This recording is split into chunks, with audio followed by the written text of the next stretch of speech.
আমি always prepare করি এই অনুষ্ঠানগুলো শেষ মানে সপ্তাহের শেষ দিকে করা, যাতে কারো কোনো পরীক্ষা ইত্যাদি না থাকে। হ্যাঁ, বৃহস্পতিবারে করাটা প্রিপেয়ার করে, তো বৃহস্পতিবার অনেকের আবার একটু সমস্যা থাকে। এরপর থেকে আমরা যখন অনুষ্ঠান করলে বৃহস্পতিবারটা প্রিপেয়ার করি, কারণ শুক্র শনি সাধারণত পরীক্ষা থাকে না, তখন সময় দেওয়াটা সহজ হয় এই বিষয়টা আর কি। আর একটা ব্যাপার আমরা চিন্তা করি, আমি যেটা ফিল করি সেটা আপনারা চিন্তা করে দেখবেন কেমন হয়। আমি স্যারদেরকেও বলছি, আমরা ময়মনসিংহে যেটা দেখেছি, আমাদের একটা সমিতি ছিল বিশ্ববিদ্যালয় কেন্দ্রিক যে কোনো জায়গায়, কিন্তু বাইরের দেশেও আমি শুনেছি বিশ্ববিদ্যালয় কেন্দ্রিক যে কোনো সমিতিগুলো হয়। যেমন ময়মনসিংহে আমাদের সমিতি ছিল বৃহত্তর রংপুর বিভাগীয় সমিতি ময়মনসিংহ জেলা, অর্থাৎ ময়মনসিংহ জেলায় কর্মরত এবং অবস্থানরত বৃহত্তর রংপুর বিভাগের সমস্ত মানুষের একটা কমন সমিতি ছিল।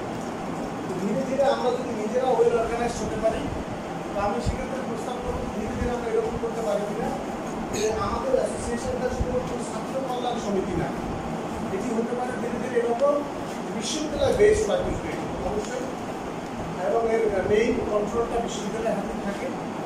এটা এরকম হতে পারে নীলফামারী জেলা সমিতি গোপালগঞ্জ এরকম, এবং এখানে এর অধীনে গোপালগঞ্জ জেলায় যে কর্মকর্তারা আছে, কর্মচারীরা আছে, কিছুদিন আগে আমি শহরে গিয়েছিলাম, আমাদের অথবা বিনা স্টেশন নিয়েছে এখানে ধান গবেষণা ইউনিভার্সিটি, সেখানে দেখলাম যে একজন কর্মচারী আছে, তার বাড়ি নীলফামারী। তো এরকম যারা আছে অনেকেই আছে, কর্মকর্তা আছে, তারাও আমাদের এই সমিতির আন্ডারে একটা বছরে একটা দিন প্রোগ্রাম করলাম, তারাও আসলো এবং ওয়েল কানেক্টেড। আমি ময়মনসিংহে যখন ছিলাম তখন আমাদের রংপুরের একজন ডেপুটি সেক্রেটারি ছিলেন, জয়েন্ট সেক্রেটারি ছিলেন, তো ওই এক প্রোগ্রামে গিয়ে আমি আমার লাইফের একটা উদাহরণ দিচ্ছি। এক প্রোগ্রামে গিয়ে ওনার সাথে দেখা হয়েছে, উনি রংপুর বিভাগীয় সমিতিতে এসেছেন ময়মনসিংহ জেলায়, আমি বিশ্ববিদ্যালয়ের ছাত্র হিসেবে ওখানে গিয়েছিলাম তখন।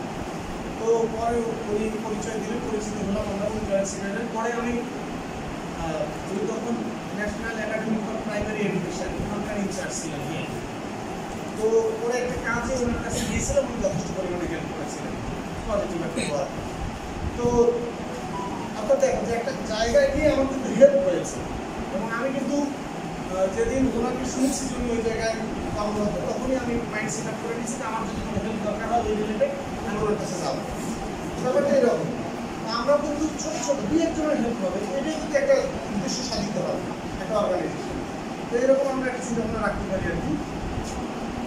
আর তোমাদেরকে স্যাররা বা তোমরা নিজেরা অনেক নীতির কথা বলেছো, আমি সম্পর্কে কিছু বলি। সেটা হচ্ছে আমরা আমাদের লাইফ স্টাইলটাকে সুন্দর করি।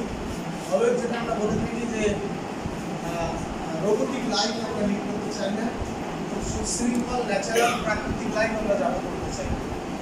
হ্যাঁ, তার মধ্যে সবচেয়ে বড় যে রিকোয়েস্ট আমি অলওয়েজ করি তোমাদেরকে, সেটা হচ্ছে তাড়াতাড়ি ঘুমানো, তাড়াতাড়ি ওঠা, আর মোবাইলে কম সময় দেয়া, মোবাইলে স্ক্রিন টাইম কমানো।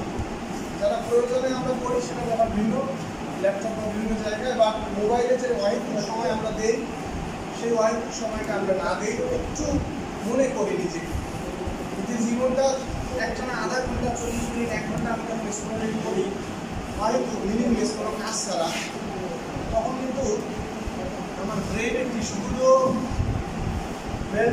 মেল্টিং হতে থাকে এবং ব্রেনের টিস্যুগুলো এক্সাইটেড থাকে, শারীরিক মানসিক সব দিক থেকে আমি পেইন পেতে থাকি, যেটা আমি একদিনই বুঝি না। আর এইভাবে আমার মানসিকতা খিটখিটে হয়ে যায়, মেজাজ খিটখিটে হয়ে যায়।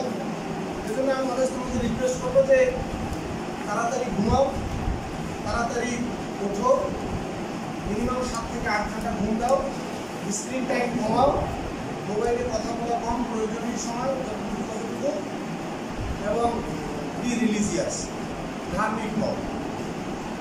হ্যাঁ, আমরা সবাই জানি সব কিছু বুঝি, বাট একজন নন-ধার্মিক ব্যক্তির চেয়ে ধার্মিক ব্যক্তি সবচেয়ে বেটার।